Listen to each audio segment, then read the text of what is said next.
Hi மக்களே, இன்னைக்கு வந்து ஒரு குக்கிங் vlog பார்க்கலாங்க. So cooking vlog 2 spicy biryani செய்யறதுக்காக என்னென்ன பொருட்கள் தேவைப்படுது அப்படிங்கிறத ஃபர்ஸ்ட் நம்ம பார்த்துடலாம். ஸோ ஃபர்ஸ்ட் புதினா எடுத்துக்கோங்க, இஞ்சி பூண்டு விழுது 3 டேபிள் ஸ்பூன், கொஞ்சமாக கொத்தமல்லி, அது கூடவே ஒரு 1/4 கப் தயிர் எடுத்துக்கோங்க, தேவையான அளவுக்கு எண்ணெய், 3 தக்காளி பழத்தை இந்த மாதிரி கட் பண்ணி வச்சுக்கோங்க, காரத்துக்கு 3 பச்சை மிளகா போதும், 3 பெரிய வெங்காயத்தை இந்த மாதிரி ஸ்லைசஸை கட் பண்ணி எடுத்துக்கோங்க. ஸ்பைசஸ்க்கு தேவையான பொருட்கள் என்னென்னு பார்த்தீங்கன்னா, பிரியாணிக்கு மிளகாத்தூள், கரம் மசாலா, மல்லித்தூள், சால்ட்டு, 1/2 kg சிக்கன் நாங்கள் எடுத்துருக்கோம். ஸோ இதை வச்சு தான் நம்ம இன்றைக்கி சிக்கன் பிரியாணி பண்ண போகிறோம். அது கூட பட்டை, லவங்கம், ஏலக்காய் இதெல்லாமே நீங்கள் ஆட் பண்ணிக்கலாம்.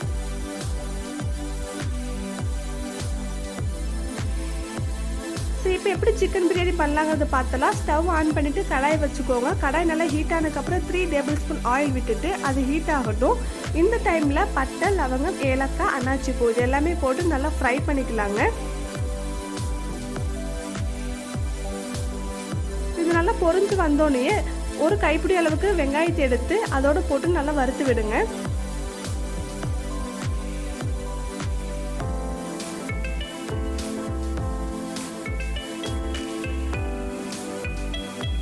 இப்போ ஆனியன் நல்லா வதங்கின டைமில் 3 பச்சை மிளகா காரத்துக்கு நம்ம ஆட் பண்ணிக்கலாம்.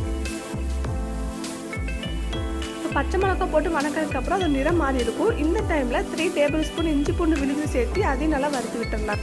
இதுக்கப்புறமா காரத்துக்கு நம்ம மிளகாத்தூள் 2 டேபிள் ஸ்பூன், கரம் மசாலா, மல்லித்தூள் எல்லாமே 2 டேபிள் ஸ்பூன் எடுத்துட்டு அந்த ஆனியன் இஞ்சி பூண்டு விழுதோட சேர்த்து நல்லா மிக்ஸ் பண்ணி விடுங்க. ஸோ உங்களுக்கு காரம் எந்த அளவுக்கு பிடிக்குமோ தகுந்த மாதிரி ஆட் பண்ணிக்கலாம். ஸோ 1/2 kg சிக்கனுக்கு இந்த அளவுக்கு டேபிள் ஸ்பூன் எடுத்து ரொம்ப கரெக்டாக இருக்கும். ஸோ இப்போ வந்துட்டு மசாலாஸ் ஆட் பண்ணியாச்சு. இது கூட 2 தக்காளி பழத்தை கட் பண்ணி அதையும் போட்டு நல்லா வதக்கி விட்டுக்கலாம்.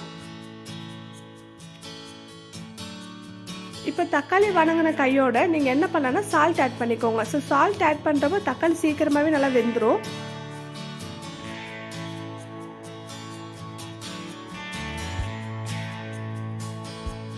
இப்போ பார்த்தீங்கன்னா நமக்கு அந்த தக்காளி எல்லாமே வெந்து கொஞ்சம் கிரேவி கண்டென்ட்டில் இருக்கும். இந்த டைமில் ஒரு 1/4 கப் தயிர் வந்துட்டு நீங்கள் ஆட் பண்ணிக்கோங்க. ஸோ தயிர் எதுக்கு ஆட் பண்ணுறோன்னு பார்த்தீங்கன்னா, நம்ம ஆட் பண்ணக்கூடிய சிக்கன் வந்து நல்லா சாஃப்டாக இருக்குங்கிறக்காண்டி தயிர் ஆட் பண்ணுறோம். இது கூட ஒரு கைப்பிடி அளவுக்கு புதினா போட்டுக்கோங்க. ஸோ புதினா கொஞ்சம் போட்டுட்டு நம்ம அந்த கிரேவியோட நல்லா மிக்ஸ் பண்ணி விடலாம்.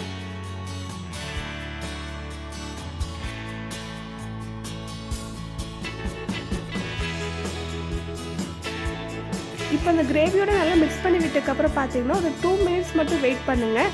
நல்லா ஒரு ஜூஸஸ் மாதிரி ஒரு கிரேவி ரெடியாக இருக்கும். இந்த டைமில் வந்துட்டு நம்ம சிக்கன் பீஸ் ஆட் பண்ணால் ரொம்பவே கரெக்டாக இருக்கும்.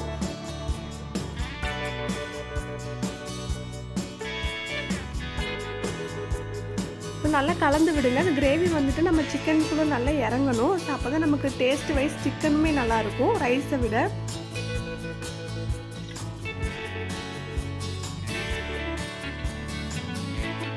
இது அப்படியே ஒரு 2 to 3 மினிட்ஸ் அப்படியே குக் ஆகட்டுங்க. இப்போ பார்த்தீங்கன்னா நல்லா குக் ஆகிருக்கு. இது அப்படியே எடுத்து நம்ம என்ன பண்ணலான்னா குக்கருக்கு நம்ம ட்ரான்ஸ்ஃபர் பண்ணிடலாம்.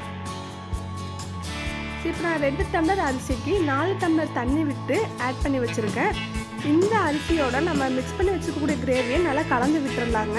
ஸோ மறுபடியும் சொல்கிறேன், நீங்கள் எத்தனை டம்ளர் ரைஸ் எடுக்கிறீங்களோ அதுக்கு டபுள் மடங்காக நம்ம வாட்டர் ஆட் பண்ணணும். ஸோ 1 டம்ளர் அரிசிக்கு 2 டம்ளர் தண்ணி, 2 டம்ளர் அரிசின்னு ஆட் பண்ணியிருக்கனால 4 டம்ளர் தண்ணி விட்டு நம்ம விசில் விடணும். அப்போ தான் சாதம் குலையாமல் இருக்குங்க. ஸோ இந்த மாதிரி நல்லா மிக்ஸ் பண்ணி வச்சுட்டு நம்ம விசில் போட்டு வச்சிடலாம். கரெக்டாக 2 விசில் வர வரைக்கும் வெயிட் பண்ணுங்கள்.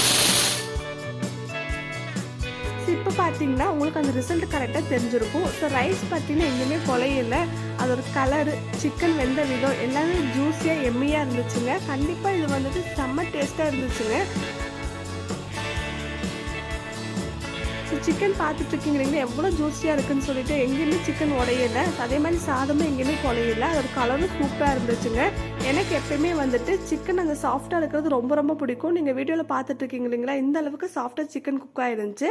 ஸோ சிக்கன் பிரியாணியோட நான் கிரேவி காமிச்சிருப்பேன். அந்த கிரேவியோட தனி வீடியோ நான் லிங்க் வந்துட்டு டிஸ்கிரிப்ஷன் கொடுத்துருக்கேன். கண்டிப்பாக செக் அவுட் பண்ணி பாருங்கள்.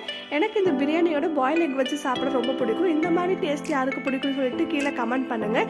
கண்டிப்பாக இந்த ரெசிபி உங்களோட வீட்டில் ட்ரை பண்ணி பாருங்கள். உங்கள் ஃப்ரெண்ட்ஸுக்கு ஷேர் பண்ணுங்கள். இந்த மாதிரி ஃபுட் வீடியோ நம்ம சேனலில் வரப்போது தொடர்ந்து சப்ஸ்கிரைப் பண்ணிக்கோங்க, லைக் பண்ணுங்கள், ஷேர் பண்ணுங்கள்.